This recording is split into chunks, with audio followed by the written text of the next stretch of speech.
Inside the Magic, show number 484 for July 13th, 2014.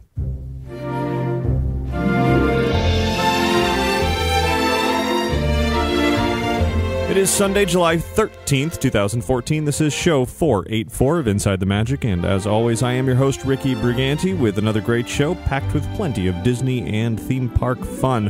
And before we jump into all of it, I invite you to visit our website at InsideTheMagic.net. There you'll find all of our podcasts, videos, photos, news, articles, and plenty more. And if you ever have any news, tips, questions, comments, or anything else that you'd like to send in, you can do so by emailing me at ricky@InsideTheMagic.net, or you can call and leave a message at 407-494-4ITM. That's 4486. And now, let's get on with the show.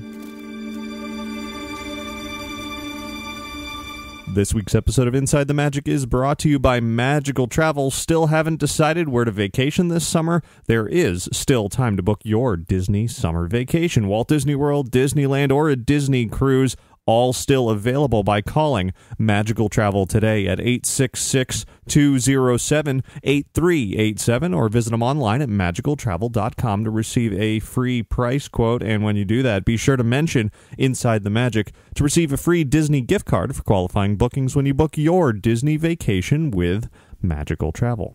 And thanks very much to Helen Cope for your donation this week, as well as all of our monthly recurring donation subscribers and anyone clicking through the affiliate links over on the website. It all supports this show, and I thank you very much for all of it. And now, let's get started with a trip around the world.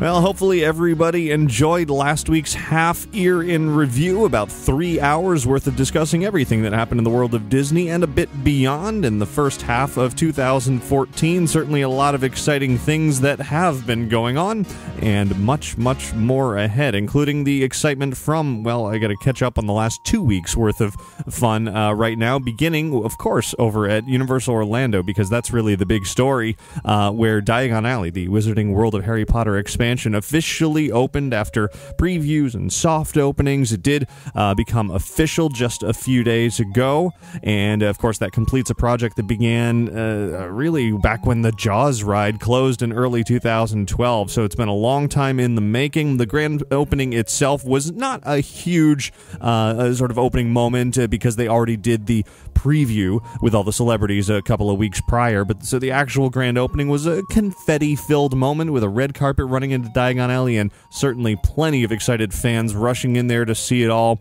Harry Potter and the Escape from Gringotts ended up not soft opening, the big attraction, the big ride that is part of Diagon Alley, so that ended up sort of making its grand debut with the rest of everything, and within just a few minutes, the line was a couple of hours long, which quickly rose to 300 and 350, and I think it topped out at 450 minutes, which is many, many hours, although people had reported waiting essentially all day because it did have some, technical difficulties here and there. It broke down once or twice or many, many times. In fact, it's still, from what I understand, not running up to full capacity, but it's doing better. It's getting there, and just today, it was showing its shortest wait times yet at about an hour and a half, I think I saw. So it's working its way down. There is a single rider line, which is great as well, so you can get in there a bit faster. I'm definitely looking forward to getting back over there to riding that a few more times sometime in the near future. Of course, you can see many, many, many, many things all about Diagon Alley, including some new posts over the last week, some nighttime photography, some interactive 360-degree panoramas, and much, much more over on our website. And a little bit later in this week's show, I'm also going to include some fun binaural audio from within that area as well. But while that's the big thing going on over at Universal, this past weekend was the debut of Disney's newest, biggest thing out here at Walt Disney World, called Frozen Summer Fun Live, the daily events that are going on over at Disney's Hollywood Studios, themed to, of course, the smash hit phenomenon of a film that is Frozen, and I'll have much, much more about that special event later in this week's show. But first, let's jump over to the West Coast, over to Disneyland, where there's definitely been some excitement going on there with the Alice in Wonderland ride returning from an extensive refurbishment, and in addition to sprucing up the outside portion where it's looked really ugly for quite a while since the safety folks had swooped in and forced Disney to make some changes there with regards to, railings and balconies and that sort of thing. Well, Disney made all that look a lot prettier, but inside they took the opportunity to upgrade that as well with some new Alice figures as well as some new digital projections, adding a lot of special effects to the whole attraction. You can see a video of the newly updated Alice in Wonderland Dark Ride over on our YouTube channel. Also going on out at Disneyland very soon, just a few days from now, will be the grand reopening of Club 33, the very exclusive restaurant in New Orleans Square. It's going to be reopening with a new look, a new logo, and an entirely new menu from Chef Andrew Sutton. You might know that name from Napa Rose at the Grand Californian Hotel, as well as the Carthay Circle restaurant at Disney California Adventure. He's a great chef, really puts together some excellent flavors, and he's doing that for the Club 33 menu now. A whole new menu for lunch and dinner, as well as a menu for the special salon area, the Jazz Club. You can see those full menus over on our website. I'm not going to read it all here because it would take a very long time because it's like a 6-course meal, and it just goes on and on, but it sounds delicious. The club is actually becoming more exclusive than ever. There's a lot of rules that are now attached to getting into Club 33 that were not there before. Those who have paid the thousands and thousands of dollars and waited a very long time to get a membership into Club 33 may now, of course, make reservations for themselves. But if they're going to make reservations for non-members, which was fairly easy to do in the past, now they're limited to doing that just 20 times per year, and they can only make non-member reservations 2 weeks in advance for Sunday through Thursday and 3 days in advance for Friday and Saturday. So they're really trying to get more members into the club than non-members, which, makes sense when the prices are so high. And, of course, the prices are going up even more in 2015. The membership dues are going up to about $14,400, and that is an annual rate, for platinum memberships, as well as $19,600 for executive memberships. So you do have to have quite a pretty penny in order to afford a membership to Club 33. I definitely don't have a membership there, but I still hope that I will get in there relatively soon in some way or another in order to see what the new Club 33 is all about. So far, nobody's really seen it. They've kept it pretty much under wraps. I think they've been doing some very select previews this weekend, and like I said, in a few days it will be making its debut to members. So there it is, Club 33. Of course, a lot of other changes is going on as a result of all of this at New Orleans Square. Doesn't quite look the same as it has in the past because they had to add new passageways and windows and change a lot of the way things looked in order to accommodate the new areas for the new Club 33. So if you remember the way New Orleans Square was on your last visit to Disneyland, it's not going to look exactly the same next time you're there.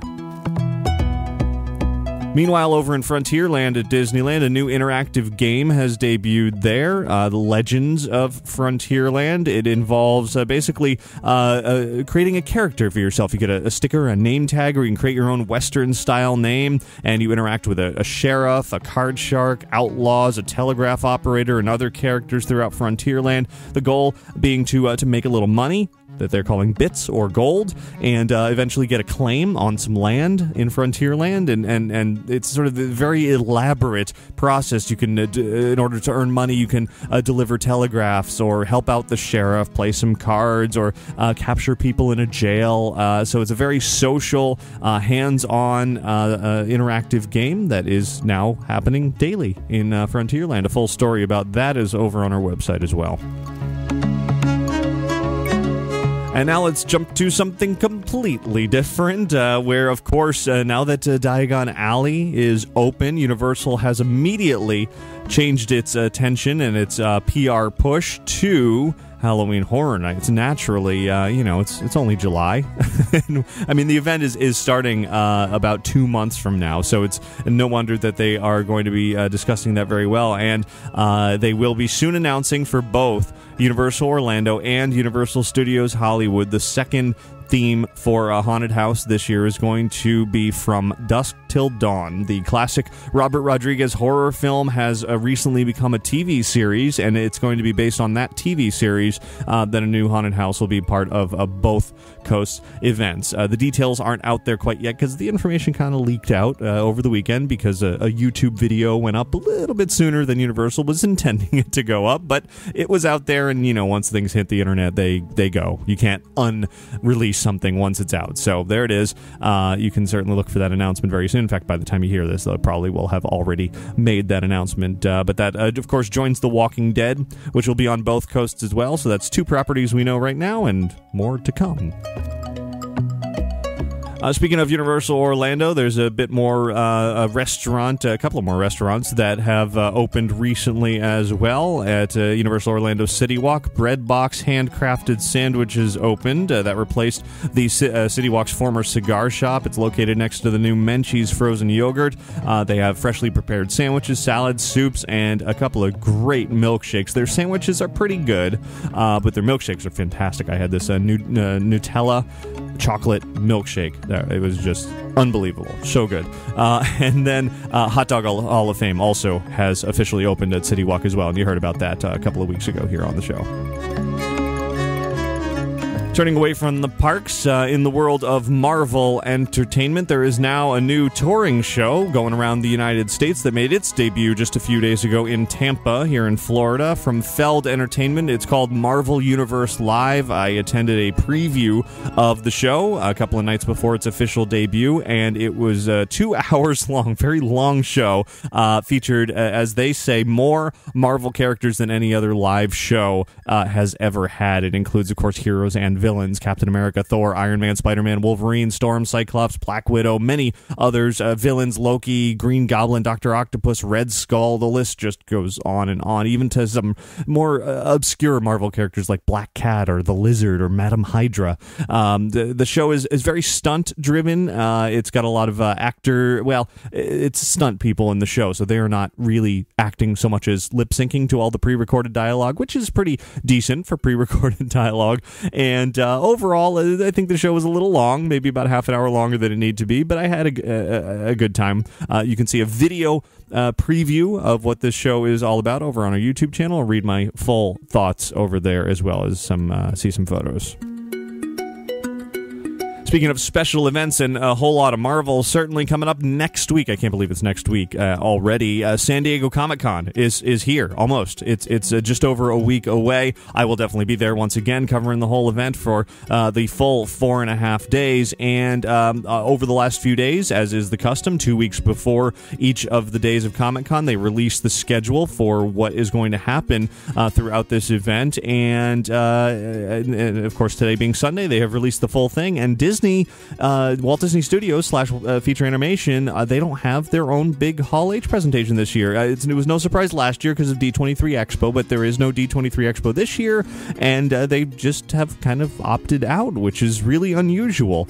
They, of course, have also said that Star Wars Episode 7 will not be part of Comic-Con in any way, shape, or form this year, that it's just simply too early on, and they're still hard at work at making the movie and don't really have anything to show off just yet, and they just have no desire to. So you can count that one out, but there are definitely some really exciting Disney panels that are coming up this year, even if there is no big Hall H moment. Of course, Marvel will have one. Marvel always has. I mean, it's Comic-Con. You have to have Marvel there. They will have a Hall H panel Saturday, July 26th at 5:30 p.m., and who knows what surprises will go on there. I've heard the Avengers will assemble there once again. I've heard that Ant-Man will be prominently featured there, so we'll see how all of that goes. Jumping back, though, let's run through the schedule real quick here. This is kind of the highlights. There's a lot of Disney, particularly Star Wars and Marvel related panels there, but these are definitely the highlights of what I'm going to try to get to as many of these as possible. It's impossible to see everything, but as many as possible. Beginning with One that I definitely do not want to miss on Thursday, the first full day of Comic-Con, July 24th, will be a 1-hour panel at 11:15 a.m. for Toy Story, The Time Forgot. That's the upcoming Christmas special that's coming out later this year, so that should be fun. A couple hours later at 2 p.m. is The Art of Big Hero 6, which of course is this year's big Disney animated film, which is based on a Marvel property. First time that's ever happened. So Comic-Con's a great place to really explore that. This is going to be one of the biggest Disney panels, certainly, really showing off a lot of things we haven't seen from Big Hero 6 yet. So definitely got to go to that. There's going to be a Star Wars Rebels panel later that day at 6 p.m. Then the next day, July 25th, Hasbro will have a Star Wars collector action figure panel. Gravity Falls will be there. Marvel Television at 3 p.m. is going to have not only an Agents of S.H.I.E.L.D. panel, but they're going to combine that with a first look at Agent Carter, the upcoming TV show. So that should be pretty exciting. Then back to Saturday, July 26th, there will be Phineas and Ferb. Once Upon a Time, where they're going to talk about Frozen being, part of the show. Maybe they haven't actually said that the Frozen cast members will be there, but you never know. They might. And then there's also a 20-year anniversary panel for Disney's Gargoyles, which seems to came out of nowhere. 20 years, wow. So those are kind of the highlights. You can see the full list of everything Disney at Comic-Con over on our website. They're going to have a Big Hero 6 booth on the show floor. Certainly there's some other walkthrough experiences on the show floor as well. And so my goal this year is to really go, of course, full on, try to cover as much of San Diego Comic-Con as humanly possible, but really I'm going to try to attack it even further now that we've sort of got the outside the magic part of the website as well. So I'm going to confine all of the Disney-related stuff and maybe Universal and sort of anything vaguely related to theme parks and what I normally cover here. All of that will still be featured over on Inside the Magic, but over on Outside the Magic really is fair game for just about anything else. So all the cosplay fun that I've covered before, I'm going to do even more of that over there, along with, who knows what else. But basically, any panel that I go to, I'm going to try to record it and put it up where it wasn't relevant previously. Now it certainly is, because that's kind of the goal with Outside the Magic, is to cover other fun things besides what I have been. So you can look forward to much more this year from San Diego Comic-Con as quickly as I can crank it out. So stay tuned for all of that next week.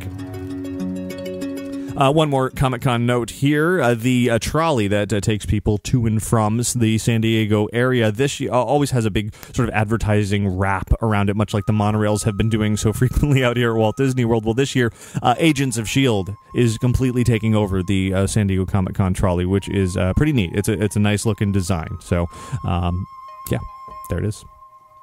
Speaking of Marvel, there were a couple of recent previews of Guardians of the Galaxy. One is ongoing at both Disneyland and Disney's Hollywood Studios, a 10-minute preview of the film showing essentially the opening sequence along with an extended trailer. And then, one night only, a special IMAX 17-minute preview. And I've seen both of them, which means I've seen like a quarter of the movie already. And it was really good, especially the one at Hollywood Studios / Disneyland. Out at Disneyland, they have special effects going on with it. They can't really do that out here in Orlando, because then it would be an attraction and that would violate the contract with Universal, et cetera, et cetera. Anyway, long story short, Guardians looks great. I can't wait to see the full movie, which I'll be seeing. It comes out a couple of weeks from now, 3 weeks from now or so. So really looking forward to that. I think as maybe people were hesitant about it at first, thinking, oh man, this looks strange, this looks weird, where this came out of left field. I think it looks really, really good. Has a lot of elements of sort of classic sci-fi, but mixed in with some great humor. I think it's going to be a lot of fun. Looking forward to it. And while we're talking movies here, many have been wondering what is going on with Guillermo del Toro and his supposed Haunted Mansion movie that he's been not really working on. Well, he finally has offered his latest update about that film. He did an Ask Me Anything, AMA, over on Reddit, and of course somebody asked him about that, and he responded and basically said it's still a thing. It's not dead. They've been just writing and rewriting the script. They've gone through many drafts and just haven't gotten there yet. He said he was at Disneyland recently with some Disney folks and we're riding through the Haunted Mansion trying to determine exactly how to walk that balance between comedy and creepy and really capturing the essence of the ride appropriately and properly. And so it's still out there, but sounds like not anytime soon. And here's a little bit of sad news that came out of the world of Disney movies this week. Dickie Jones, the young, at the time, voice actor who played Pinocchio, the voice of Pinocchio so many years ago for Disney, has just passed away a few days ago at the age of 87. So, sad news there.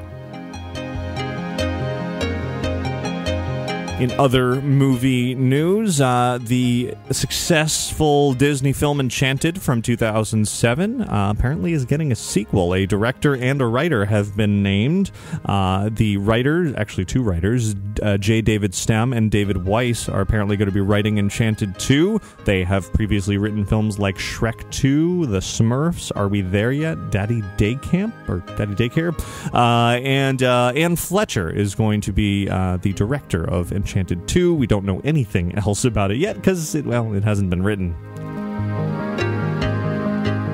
Now, in the world of TV, of course, I mentioned Once Upon a Time will be at San Diego Comic-Con, and indeed, over the last few days, or the last couple of weeks or so, Disney/ABC have announced the roles, the actors who will be playing the roles of Anna, Elsa, and Kristoff for the upcoming Season 4 for Once Upon a Time, for the Frozen episodes. The actress who will be the Snow Queen, Elsa, she is Georgina Haig.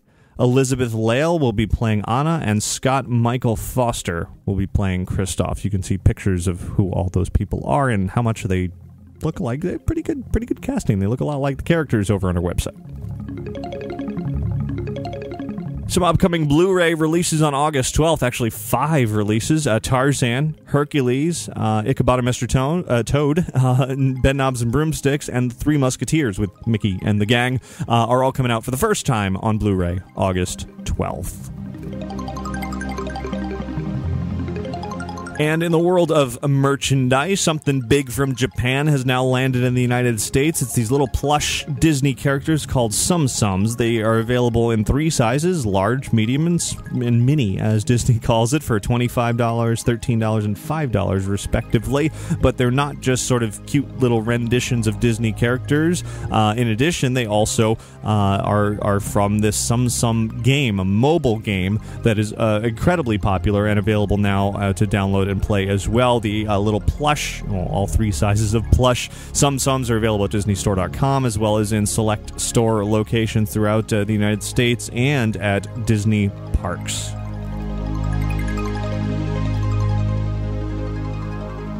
And that'll just about do it for news from around the world this week, though one more thing.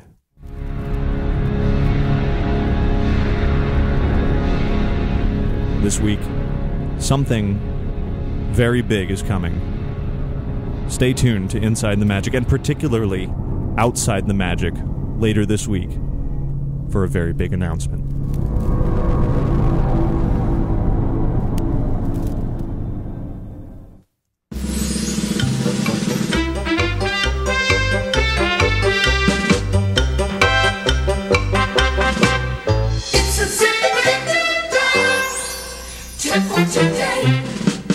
So, as I mentioned earlier, the Frozen Summer Fun Spectacular over at Disney's Hollywood Studios has begun. I'm going to be talking about that here in just a second, but let me throw out a tip for it real quick. There are many components to this, and you might get there at the park first thing in the morning and be like, oh, where do I go? Do I get a spot for the parade? Do I go over here? Do I go over there? So here's my quick tip and strategy. Go to the back of the park first. When you get there in the morning, go to the back of the park to the Premier Theater. That's where the sing-along stage show takes place. There, they're giving out timed return tickets. They're not fast passes, but they're similar. They're tickets specifically for the show. You can grab that, pick your time, whichever one you want to come back to. That way you don't have to worry about waiting in a huge long line for that. You know when you're coming back. And then go over to Wandering Oaken's Trading Post right away, or the Frozen Funland, because that line can definitely build up. And then if you get through all of that really quickly, you can do all of that in maybe half an hour. You can go, even an hour tops, you can go snag a spot for the parade and royal welcome, which happens at 11 a.m., and you will be off to the races very quickly and easily in the morning without waiting for much of anything. So there's your tip for Frozen Summer Fun Live. Everybody email your tips into tips@insidethemagic.net.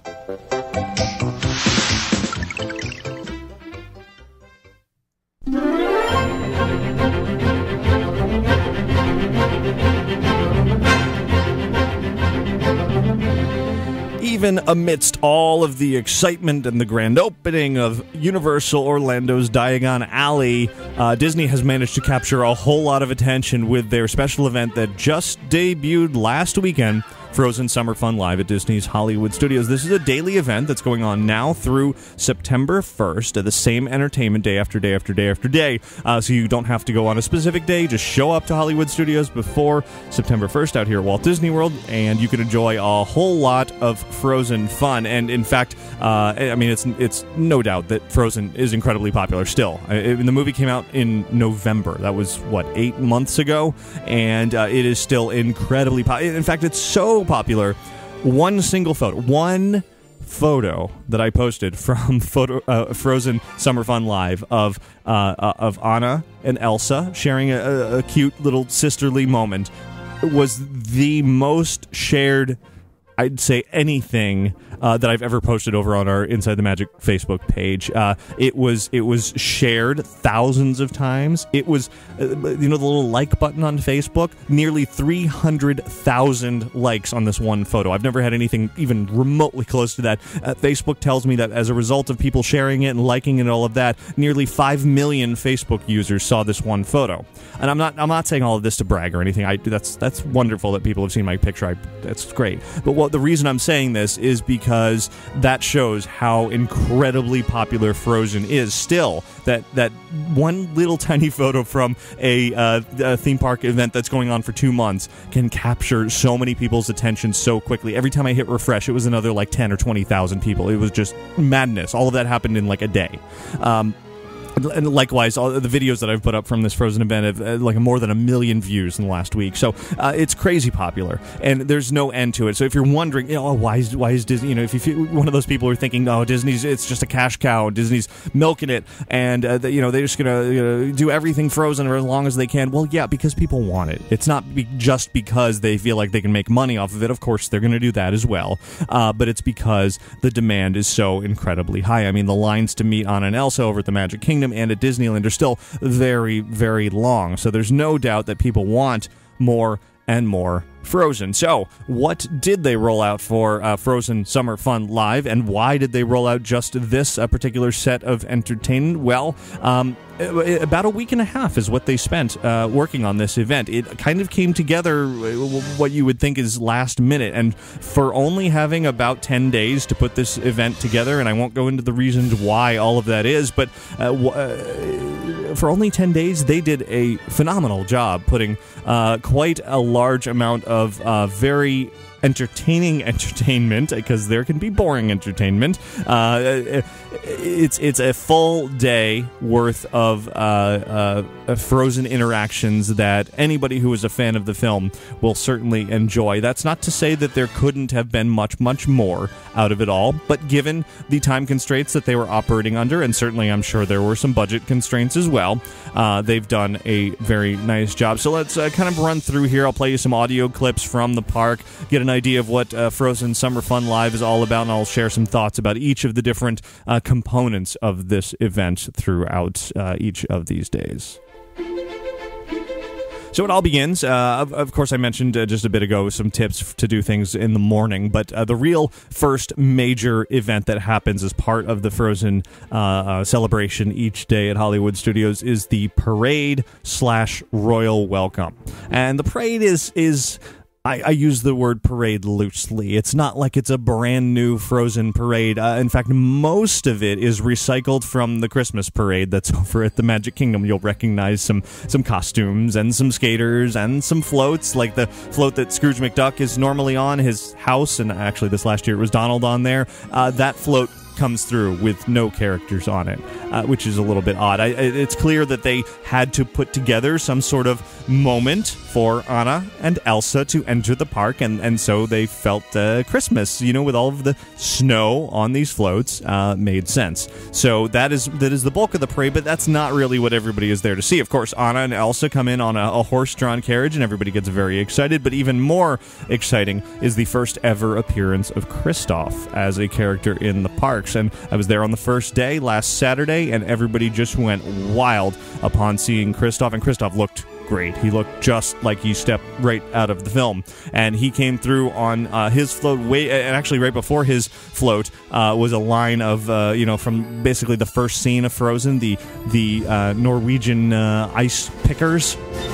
A line of them. So it was nice to see them as part of the parade. That was certainly something new. And then Kristoff came in, and behind him on the float was Wandering Oaken in his little trading post, which was a fun little addition as well. So they parade by. The music kind of just loops over and over and over, the same music throughout this brief parade.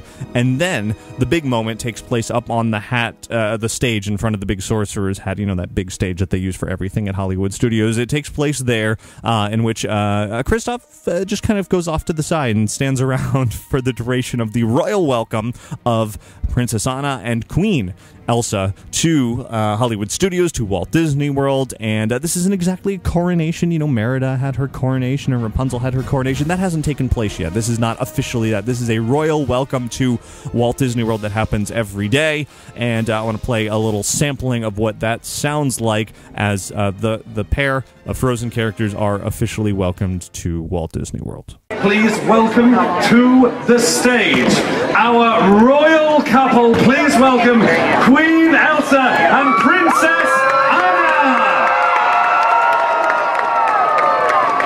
Oh, well, that's so formal. Anna and Elsa is fine.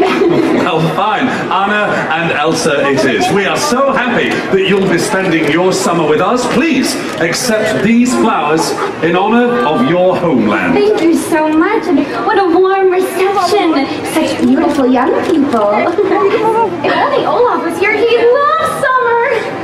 Hello, I'm Olaf, and I like, oh wow, look at all the colors and people. Hi, Olaf. Well, Anna, Elsa, talking snowman.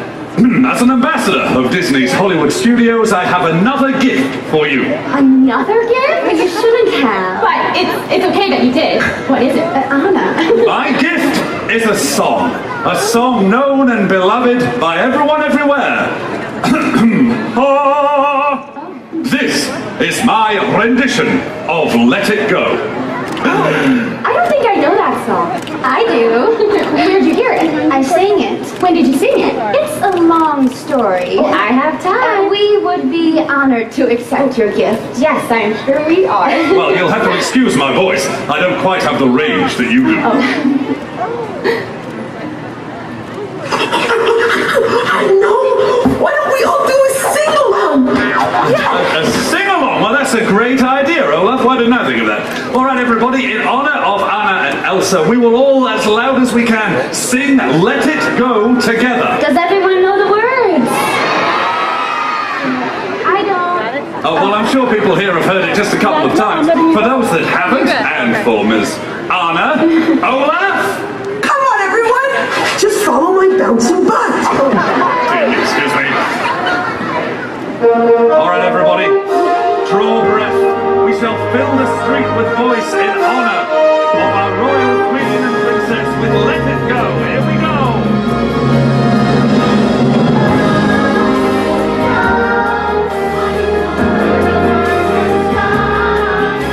And I will spare you the rest of that sing-along moment because it is one of many times throughout the day that Let It Go is played. You cannot leave Frozen Summer Fun, the event, without hearing Let It Go at least 78,000 times, including many versions of a sing-along. That seems to be the theme throughout the day. So I'll spare you this time because, watch out, it's coming later. But poor singing aside from, guests and audience members and that sort of thing, the welcome moment is nice. It's great to see Anna and Elsa not only as part of some sort of stage show like this, but also speaking to the crowd. It's the first time they have done that outside of a meet and greet. So it's great to see that finally happening. It was a little disappointing to see that the characters were not singing, really singing. They sort of started out and let the audience sing, and then they would sort of mouth along with everybody, but they were clearly not actually singing along. So that's, you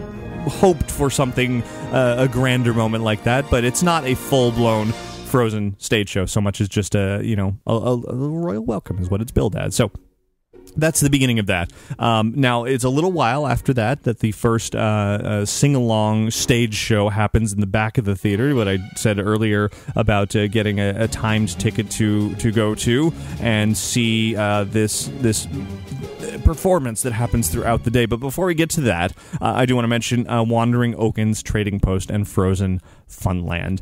This is another area that is in Soundstage 1 in the park. You might know it well as the area where they have set up this past Star Wars weekends. They had the merchandise. Darth Maul was in there. Well, now it's been transformed to really two halves, and there are two separate lines to get in. One is the Trading Post, where you can buy all the Frozen merchandise, and there's a lot of it. And then the other half is the Frozen Funland, where there is a icy snow-like substance to play with. It is real ice. I wouldn't exactly say it's snow, but it's cold and it's wet, and you can play with that. There is an ice skating rink in there that's a fairly good size, holds quite a lot of people on there. You can pay $10 to skate for 30 minutes in there, or you can wait around and see a little show, an ice dancing skating show that Disney puts on with a Frozen theme to it. There's also some photo ops in there. Well, they'll superimpose Frozen characters into your picture in front of sort of an Arendelle backdrop, and then there's some treats to eat in there as well. And it's a nice environment. I wouldn't expect it to be this huge, incredibly elaborate themed attraction. It is something that they, again, put together in about a week and a half. It reminded me of Christmas decorations more than Frozen. A lot of trees with, white lights on it, and a lot of snow and ice. It felt like going to, Christmas Town at Busch Gardens or something like that, where it was a lot of holiday, or, real holiday feel to it all. But it worked with Frozen, and it seemed like everybody who was skating around in there and playing in the ice and everything, certainly kids, were having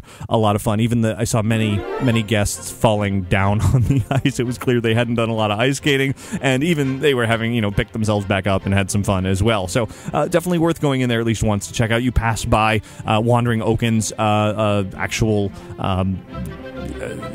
hut or shack out in the snow before you head in there, and that's nice to see as well, that they constructed that for everybody to sort of walk by. Then once you get into the Trading Post, there, as I said, is a ton of Frozen merchandise, shirts and dolls and plushes and pins and all the stuff you would expect out of a Frozen store. In addition, there's a lot more sweet treats in there with a Frozen theme, a lot of Olaf things, and just little candies and candy apples and cupcakes and all of that sort of stuff is in there.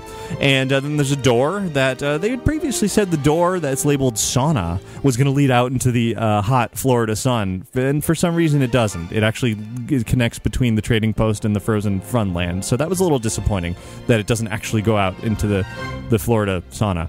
But it's there, and it's kind of fun. It's kind of behind the register, though. You can't really get at it. It's actually a cast member door, which, again, a little weird.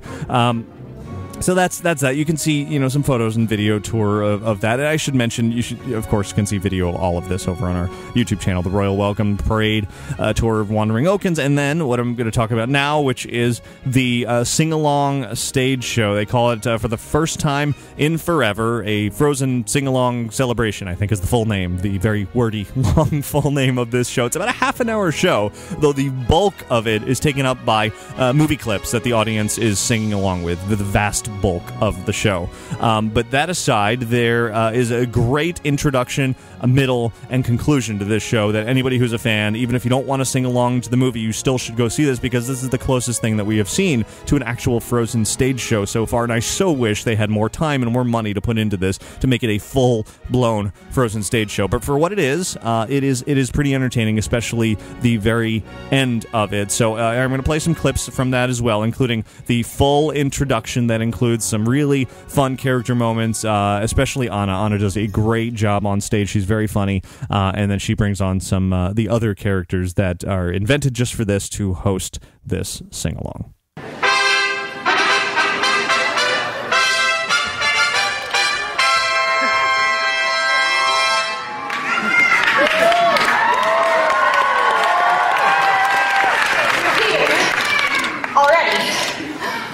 Great. I mean, it's great. It's wonderful.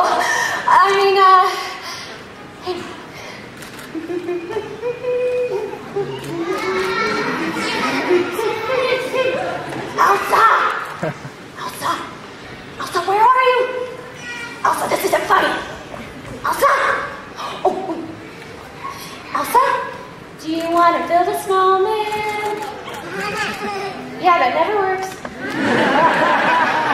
Have any of you seen my sister, the Queen of Arendelle? She's about so tall, blonde, kind of keeps to herself. Oh, and she has weird icy snow powder. No? I really hope she didn't run off again. I have to do this by myself. Hang on. I'm ready. I was born ready. Hello, citizens of the Kingdom of Hollywoodland. My name is Princess Anna of Arendelle.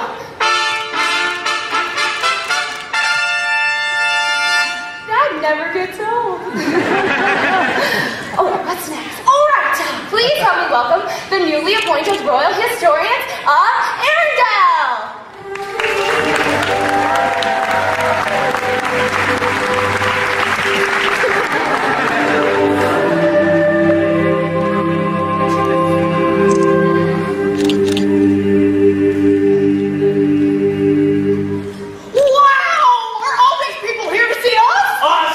Used to this. Well, of course they're here to see you. Princess Anna. You're going to share some of the royal tales of our land in the story of my sister, Queen Elsa. We are? Oh, we are. And it's the greatest honor you could bestow upon us. I will proudly do my duty, my lady. That's enough. Just ignoring him. He's a little... Oh, sorry, I didn't catch your names. Oh, I am Eric. And I'm Aria. Put it there. Oh, so nice to meet you. Awesome. This is happening right now. Flattery and awkward. I'm never washing his hand again. Awkward. Well, best be occupying my sister. Hopefully she hasn't accidentally cast an eternal winter over Hollywoodland. She wouldn't do that, right? No. Never. Okay. Well, hopefully I'll see you all later. If I find my sister, that is. Okay, bye!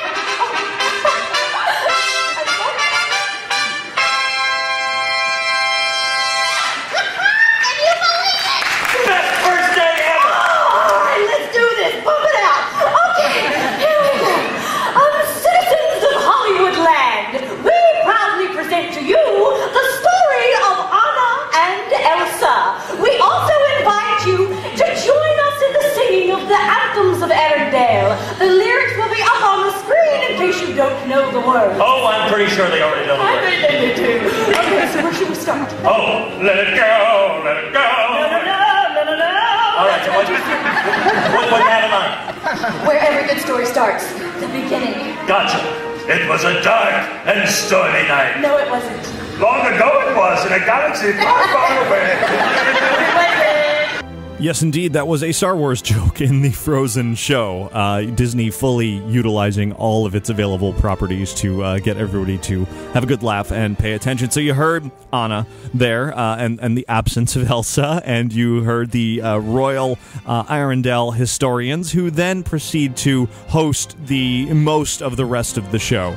They stay on stage and sort of run through the story of Frozen, supported by almost every single song from the film, and it's just one after another with some little bit of story narration in between, definitely some comedy in between. They're funny, these historians, but the audience is really quite enthralled with the notion of singing along with the movie Frozen.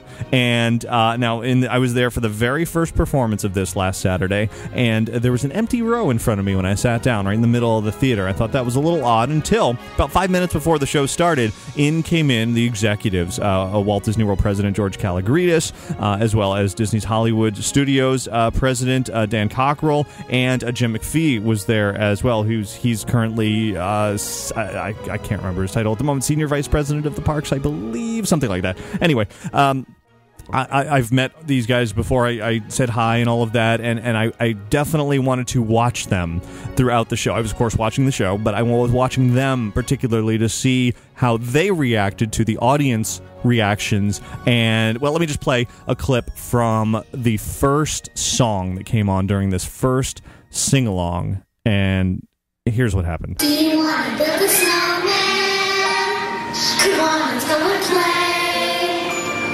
I never see you anymore. Come out the door. It's like you've gone away. Every word, every tiny nuance of every line of every song this audience sang, they were perfect timing, many of them in perfect pitch. And as the audience erupted into this sing-along moment, I watched all three of these high-up Walt Disney World executives, huge smiles. They were laughing. They were looking around at everybody having a good time, and it became infectious. Really, it was. I mean, I was smiling. It was as simple as you think a sing along is. You think, oh, it's movie clips and whatever. You can do that at home. It's different when you're in a darkened theater at Walt Disney World. The character was just on stage, and suddenly here's the movie that everybody has seen 700,000 times and sang along to the soundtrack at home and this and that. And suddenly you're surrounded by all these other Frozen fans, and you're all knowing every single tiny little word. It's kind of one of those Disney magical moments. I felt like there was really something special in the air going on in that theater, and I don't know if that's going to happen every single day at this event, but certainly for the very first one, when all the biggest fans were there, everybody could feel it in the theater, just how excited they all were to have something Frozen in the parks finally, and it really solidified why Walt Disney World is doing this. Why, yes, they could have fast-tracked some lame attraction, some lame ride, and shoehorned it somewhere, but instead they went for, okay, let's be realistic about this. Let's put together an event for the fans. Give them something Frozen, and then down the line we'll work on something else. And I'm sure they are. They're working on something down the line. But for now, this is what's there, and people who are big Frozen fans are really eating it up. So let's continue with this stage show a little bit more. And towards the middle, maybe a little bit past the middle, of course, you get to the part of Frozen, the movie, as the historians are telling the story. And they get to the part where Kristoff gets introduced to the story. And kind of the part of the shtick of the historians is that they're not quite getting all the facts just right. Well, I guess Kristoff had a thing or two to say about that. Well, Princess Anna, thinking this whole mess was her fault, Which it was. went out into the blizzard to find her sister, which she did. Yeah, she made it all the way to the North Mountain, where her sister, Elsa, dressed in her beautiful new blue gown. What's that music? There's music for you.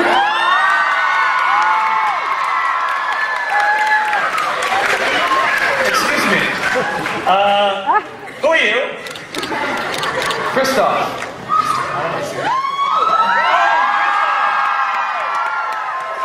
Sorry, but I didn't recognize without the reindeer. Yeah, Sven found himself some carrot. But that's beside the point. I kind of helped out. A lot. If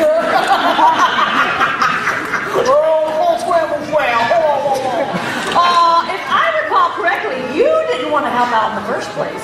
Well, of course I wanted to help. You can't sell ice in the middle of a blizzard. But Princess Anna never would have made it up the North Mountain without my help. Not to mention, you liked her. You thought she was pretty. You want to big blue eyes. I thought she was interesting. That's for sure. Because it's interesting, not as interesting as reindeers, apparently. Hear about this yet? So what if a reindeer is my best friend? There's nothing wrong with that. Just get the story straight, would you? Princess Anna meets a rugged and fearless ice harvester, Kristoff, whose cunning bravery helps get her up the North Mountain. Did you sleep through all of Arendelle 101? I think he's kind of dreamy too. Everybody's dreaming. How can you never call me dreaming? You don't even want to know. Don't get me started. You could certainly hear all the hooting and the hollering when Kristoff made his way onto stage and spoke for the very first time as part of a Disney Frozen stage show event performance, and everybody was very excited about that, naturally. A good addition to the lineup. Now, Kristoff isn't meeting and greeting. No characters are meeting and greeting during this Frozen Summer Fun event. I have to imagine eventually Disney will find a way to have Kristoff take pictures and sign autographs and all of that, but that's not going on during all of this because there's so many performances throughout the day. The stage show happens 5, 6, 7 times during the day to make sure everybody has a chance to see it and sing along and all of that. And then it's practically the end of the day by that point. And then there is a extra special thing at the end of the day, which I'll be talking about in just a minute as well. So there's really not time for these characters to take a break from the stage shows to be doing any sorts of meet and greets. Although, if you go over to the Magic Kingdom, of course, you can still meet Anna and Elsa naturally. But that's neither here nor there. Continuing to sort of the finale of the stage show, this is where things get really, really good. Definitely the highlight of the whole thing is the very end. Of course, up until this point, you've seen Anna, you've now seen Kristoff, you've seen plenty, more than enough of the Arendelle royal historians. They run through the whole story and get to the very end, and they mess up a few facts at the end. And finally, there's this one elusive character, kind of the star of Frozen, that you haven't heard from just yet. And, well, here's what happens at the finale of the Frozen Summer Fun Live Sing-Along and Stage Show.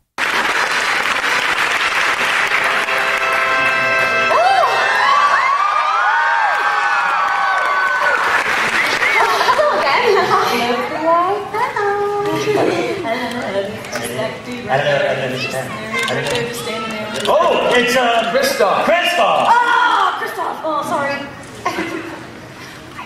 Elsa. You found Elsa? Yeah.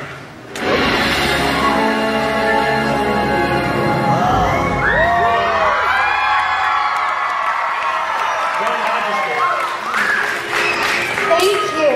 That was a very good story you told, though the ending felt strange. Well, Olaf did help a lot. Anna, it was you who helped save your sister and yourself. An act of true love will thaw a frozen heart. I love you, Elsa. You're my sister. This is so sweet. I hate to interrupt it, but I'm totally going to do it. Queen Elsa, I want you to know that the citizens of Hollywoodland did an excellent job singing the anthems of Arendelle. It's almost as if they'd heard the songs before. Well, I think we should make you all honorary citizens of Arendelle for knowing our history so well. I love that idea. Ladies and gentlemen, boys and girls, I hereby declare you all honorary citizens of Arendelle. Whenever you want, the gates are always open. They will never close again. Oh. And thank you, Eric, and you, Aria. You did our kingdom proud. We're just having a service. I think you have time for one more song. Oh, God! Historians of Arendelle, if you please.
I told you you'd hear Let It Go a few times. In fact, that was the second time it actually played during this sing-along stage show. It had played as part of the ongoing story. They played the full sequence from the film, and there were a lot of special effects on stage with blasts of snowy air and snow coming down in the theater and these inflatable snow ice sculpture thingies popping up and special lighting and all of that during the movie moment. But then everything really exploded, as you heard there at the end, when finally Elsa, Anna, and Kristoff were all on stage, all singing along. There's still no live singing, but singing along to, of course, Idina Menzel's track from the movie. And it's one of those moments that everybody has been waiting to see on a Disney stage, and it finally took place. Now, as I said, it's a little disappointing that they weren't able to have a full-blown Frozen stage show, but given what they've put together here, given the concept of this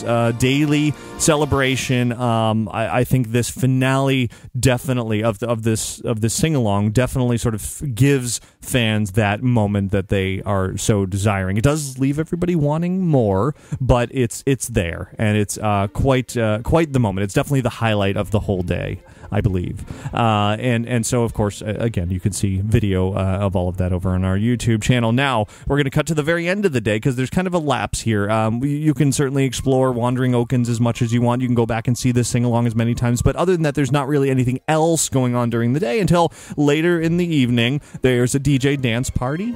Naturally, Disney seems to include those in just about everything nowadays. There's a live band, the Hollywood Studios band, Mulch, Sweat, and Shears, kind of remade into a Frozen version of themselves, where they play some Frozen songs, as well as a lot of non-Frozen songs, mostly non-Frozen songs, kind of contemporary and classic rock hits and that sort of thing. A lot of DJ songs that are playing have nothing to do with Frozen either. It's sort of a weird mix of songs for a couple of hours, all leading up to the very, very end of the night when a special, first time ever, Frozen fireworks display takes place. Now, this is one of the things that is very problematic at Disney's Hollywood Studios. There's this stage, this big stage with a big covering over it, with a big hat behind it, with a big theater behind that. And things happen on the stage that lead up to this fireworks show. Characters. In fact, in the middle of the fireworks show, there's more characters. So you want to be up close to the stage to see all of that. But guess what? If you're up close to the stage, you can't see the fireworks pretty much at all, because there's so much there blocking your view. So you can opt to stand further back and not really see the stage, or you can stand really close and not really see the fireworks. It's almost impossible to see both unless you want to watch. They do have these big screens set up to watch the stage actions up on the screen, but who wants to watch it on a screen? You're there in person. So it's a setup that they really need to work on at Hollywood Studios. Find a way to better integrate a stage performance and fireworks. It's the same thing that happened with the fireworks at Star Wars Weekends. There was a rather long stage performance at the beginning, and then the fireworks launched, and everybody looks up, and you're like, oh, I can't see the fireworks because there's a big thing in the way. And if you watch the video I shot of the fireworks, you'll see just that, me trying to dodge left and right, moving past people, trying to capture both the fireworks and the stage show, and doing kind of a terrible job at both. But it's there.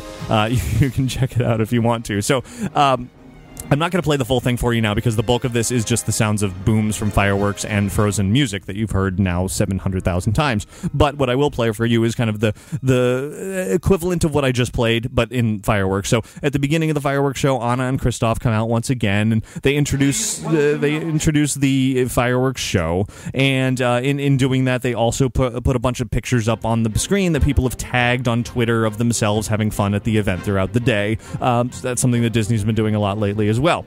But in addition to that, so they do that.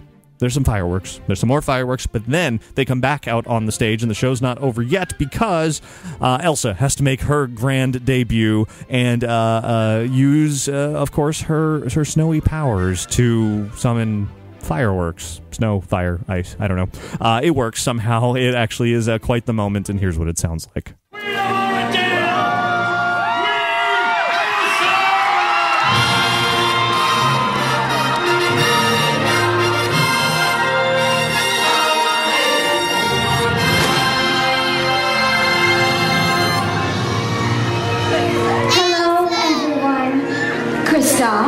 Queen Elsa? Anna. Hi, sis. Not my usual look, but this is fun too. Oh, you poor dear. Now, don't you worry.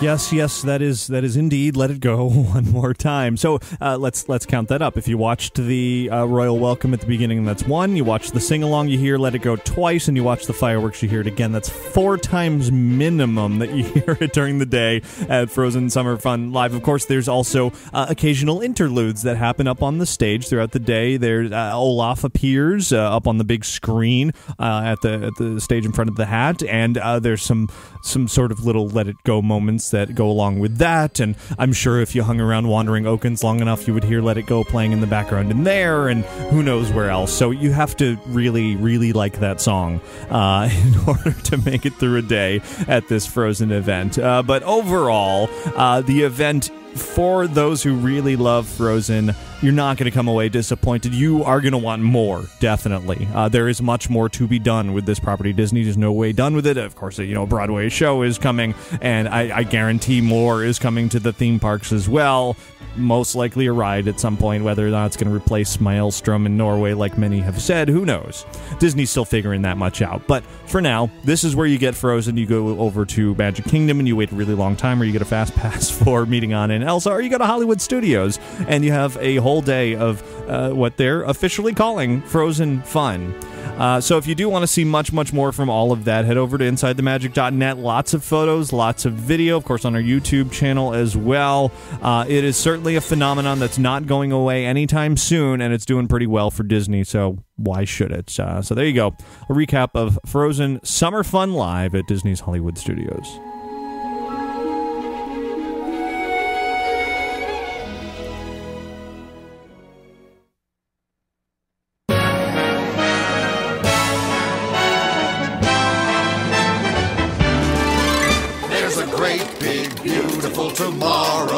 That's almost the end of show 484. Going to skip listener feedback this week because I talked so very long about Frozen and had to do a couple of weeks of catch up on news, and because I've got something special coming up here that I mentioned earlier in just a minute. But before I get to the something special, I do want to mention once again, of course, San Diego Comic-Con coming up in another week and a half. Looking forward to covering that. And beyond that, there's even more excitement ahead. Going to be actually going back to California a couple of weeks after that for more Disneyland fun and a special the Scare LA convention as well. And there's a ton of things that are actually happening over the next few weeks that you might not even realize. Even though it's summer, it seems to never let up around here, and which is great. There's always something fun happening in the world of theme parks and themed entertainment and all that good stuff. So lots ahead. Of course, I do want to thank Magical Travel for sponsoring this week's episode of Inside the Magic. You can find out more about their services by visiting magicaltravel.com. And, of course, between episodes of this show, please visit our website at InsideTheMagic.net. There you'll find all of our podcasts, videos, photos, news, articles, and plenty more. And, of course, follow us on Twitter and Facebook and on YouTube to stay up to date with all the latest Disney and theme park fun throughout every week. And as I mentioned earlier, something really, really exciting coming up within the next few days on Inside the Magic and especially on OutsideTheMagic.com. So don't miss that. So that almost wraps up this week's show. I, of course, do want to say thanks to all of you for listening each and every week, and for all of you to have a very magical week, but it's not goodbye quite yet.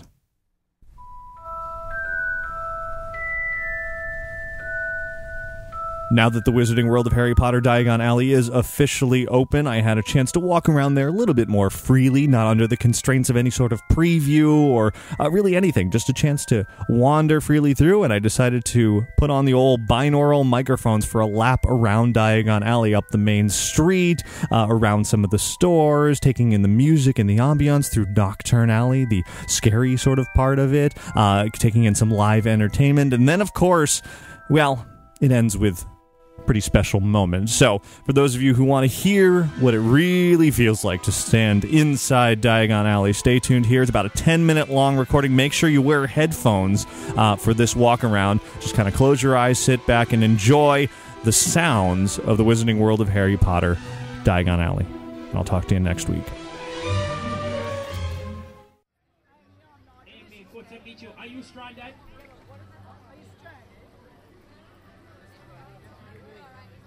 Oh, he's with him. Big, strong, muscular man. I like to play. like this. Do that again. Yeah, man, do it again. That looks great. Let's keep that, man.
That's